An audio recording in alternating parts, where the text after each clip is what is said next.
Yes, good evening, my dear students. நம்ம next company பார்த்தீங்கன்னா super security and intelligence. இது வந்து பார்த்தீங்கன்னா ஒரு செக்யூரிட்டி கம்பெனி. அந்த கம்பெனியோடைய ஓப்பனிங் பேலன்ஸ். கம்பெனி பேர் சூப்பர் செக்யூரிட்டி அண்ட் இன்டெலிஜென்ஸ். நேராக வரோம். ஏற்கனவே இருக்கிற கம்பெனியை க்ளோஸ் பண்ணுற ஆல்ட் கேஹெச் கிரியேட் கம்பெனி போகிறோம். கம்பெனி பேர் வந்து பார்த்தீங்கன்னா super securities and intelligence. Company பேர் என்ன? Super security and intelligence. ஓகேவா? Super security and intelligence. இது வந்து பார்த்திங்கன்னா ஃபினான்ஷியல் இயர் 2024-25 சும்மா ஒரு சேஞ்சு. அட்ரஸ் எல்லாம் நீங்கள் அப்புறமா போட்டுங்க, நேரம் கருதி நான் அப்படியே ஷார்ட்டாக முடிக்கிறேன். ஸோ ஃபஸ்ட்டு கம்பெனி க்ரியேட் பண்ணிப்போம். கம்பெனி க்ரியேட் பண்ணிவிட்டு என்ன சொல்லியிருக்கேன்? பில் வைஸ் வேண்டாம், ஜிஎஸ்டி வேண்டாம், இன்வென்ட்ரி வேண்டாம். ஓகேவா? பில் வைஸ் வேண்டாம், ஜிஎஸ்டி வேண்டாம், இன்வென்ட்ரி வேண்டாம். ஃபஸ்ட்டு எடுத்தோடனே கேஷ் லெட்ஜராக ஆர்டர் பண்ணுறேன். இங்கே கேஷ் எவ்வளோ இருக்குன்னு பாருங்கள். கேஷ் இங்கே வந்து 6,975 இருக்குது. ஸோ கேஷ் முதல்ல 6,975 கேஷ். அடுத்தது பாருங்கள் பேங்க் எவ்வளோ இருக்குன்னு பாருங்கள். பேங்க் எவ்வளோ இருக்குது? பேங்க்கே இருக்கா? இந்தியன் பேங்க் இருக்குது.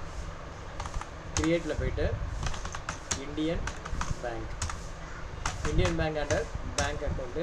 அக்கௌண்ட் நம்பர்லாம் எனக்கு நீங்கள் அப்படியே போட்டுங்க. எப்படியாவது இந்த இடத்துல எவ்வளோ வேல்யூன்னு மாத்திரம் நம்ம இந்தியன் பேங்க்கு 45,814 48,814.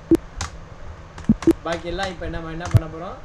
வழக்கம் போல் சார்ட் ஆஃப் அக்கௌண்ட்ஸில் போய்ட்டு ஆல்ட் ஹெச் கொடுத்து மல்டி கிரியேட்டில் 1 by 1 அப்படியே கலெக்ட் பண்ணுவோம். யூனிஃபார்ம் எக்ஸ்பென்சஸ் எதுக்கு வரும்? இது security indirect expenses. Uniform expenses under indirect expenses. Very good. எவ்வளோ அமௌண்ட்டு? 1,794. அடுத்தது டைப்ரைட்டர், ஃபிக்ஸ்டு அசெட். டைப்ரைட்டர் 5525. இந்த மாதிரி சொன்னால் எனக்கு எவ்வளோ உற்சாகமாக இருக்கும். நான் இன்னொரு எவ்வளோ சன் வேணால் போடுவேன். நான் சோம்பேறியே போட மாட்டேன். Telephone deposit under deposit 3,900. இப்போ பாருங்கள், டெலிஃபோன் டெபாசிட் ரெண்டாவது டெபாசிட் கொண்டு வந்து. அப்போ வந்து பார்த்தீங்கன்னா இந்த டெலிஃபோன் டெபாசிட் இருக்குல்ல, இந்த இடத்துல நீங்கள் 2 டெபாசிட் பார்த்துட்டிங்கன்னா டெலிஃபோன் டெபாசிட் 1 அப்படின்னு போடும். ரெண்டாவது வரும்போது என்ன பண்ணணும்? Telephone deposit 2. ரைட்டா? எப்படி போடணும் பார்த்தீங்களா? Telephone deposit 2. ஒரே பேர் ரெண்டாவது வாட்டி வந்துடுச்சுன்னா நீங்கள் அதுலேருந்து அதுக்கு அடிஷ்னலாக ஏதாவது ஒன்று சேர்த்துக்கோ. Security charges. செக்யூரிட்டி சார்ஜஸ் அப்படிங்கிறது இதுதான் வந்து இன்கம். நமக்கு இது நமக்கு income. Security charges direct income. Security charges அப்படிங்கிறது நமக்கு டைரக்ட் இன்கம். எவ்வளவு? 6,91,813. இந்த கம்பெனி லாஸ்ட்டில் இருக்குன்னு நினைக்கிறேன். நேரமாக salary and allowances comes under indirect expenses 5,75,483. Repair and maintenance. Repair and maintenance எதுக்கு வரும்? Repairs and maintenance comes under indirect expenses. எவ்வளோனா 2,852. ரெண்டல் டெபாசிட் எதுக்கு வரும்? ரெண்டல் டெபாசிட் அண்டர் டெபாசிட் எவ்வளோன்னு பார்த்தீங்கன்னா 9,000. அடுத்தது rent. Rent comes under indirect expenses 17,966.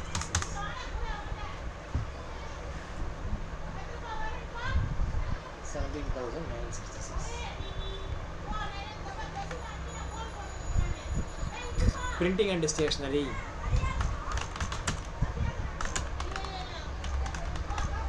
Indirect expense.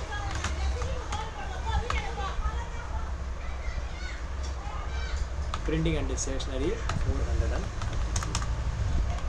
அடுத்தது postage and telegrams. அந்த காலத்தில் இருந்திருக்கு போஸ்டேஜ்லாம், இப்போல்லாம் இல்லை. 940. PF contribution. பிஎஃப் கான்ட்ரிபியூஷன் அப்படிங்கிறது கம்பெனிலேருந்து பண்ணக்கூடியது செலவு. ஓகேவா? பிஎஃப் கான்ட்ரிபியூஷன் அப்படிங்கிறது கம்பெனிலேருந்து பண்ணக்கூடிய அமௌண்ட்டு, அது செலவு. 36,274. Petrol comes under indirect expenses, 10,507. Outstanding salary எது கீழே வரணும்? அவுட்ஸ்டாண்டிங் சேலரி எது கீழே வரணும்?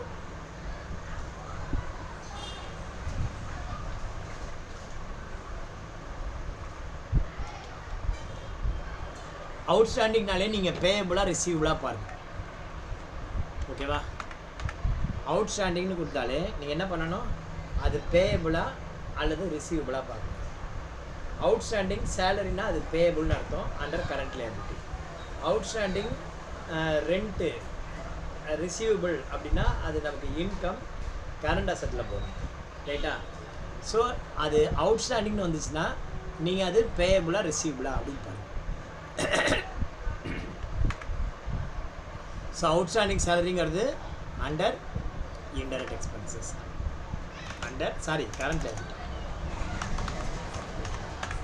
Current liability 47,434. அவுட்ஸ்டாண்டிங் ரெண்ட்டுங்கிறது என்ன? Under current liability 5,573. அடுத்தது மோட்டார் சைக்கிள். தண்ணி எவ்வளோ குடிச்சாலும் விற்கிட்டே இருக்கு.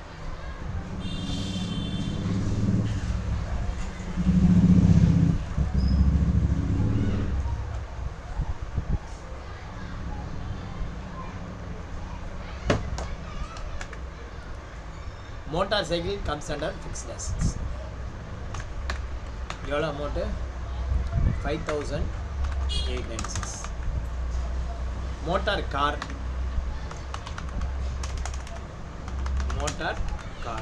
Comes under fixed assets.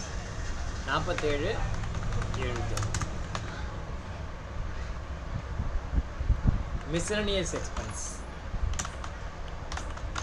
Miscellaneous expense under indirect expenses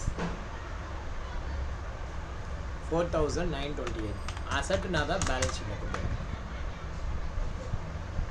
meeting expenses under indirect expenses. Meeting expenses எவ்வளவு? 2,340. லோன் ஒன்றுமே சொல்லலை அப்படின்னா அன்செக்யூர்ட் லோனில் போடுங்க. லோன் வந்து பார்த்தீங்கன்னா 19,500. இந்தியன் பேங்க் போட்டாச்சு. Furniture comes under fixed asset.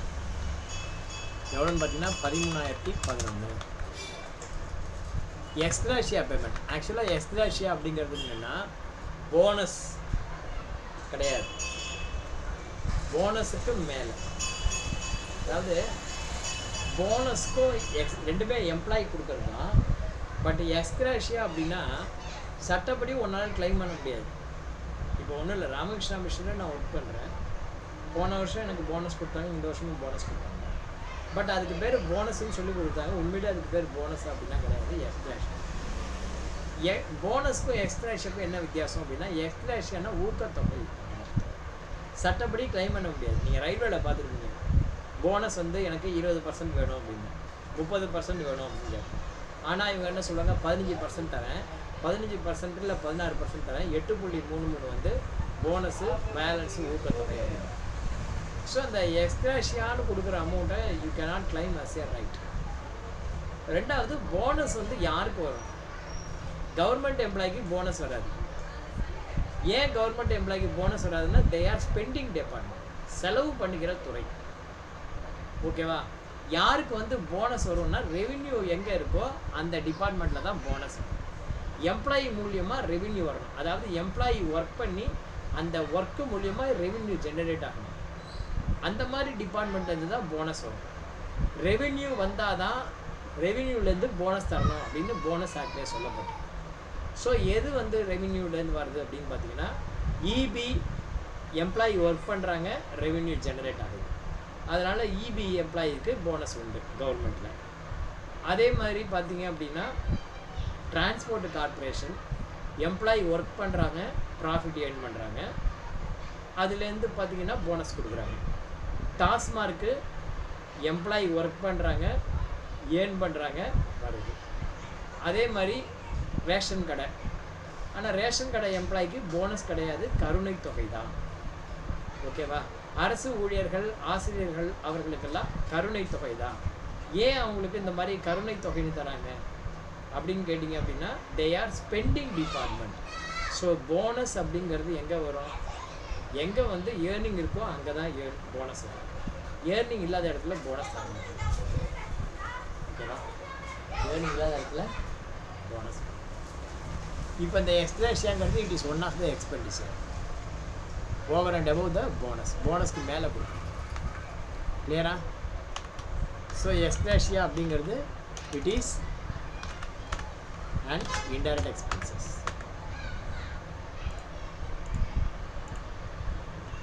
எக்ஸ்ட்ராஷியா வந்து 754. அடுத்தது இஎஸ்ஐ கான்ட்ரிபியூஷன். இஎஸ்ஐ கான்ட்ரிபியூஷன் அப்படிங்கிறது என்ன? இப்போ கான்ட்ரிபியூஷன் அப்படின்னா பங்களிப்பு நடக்கும்.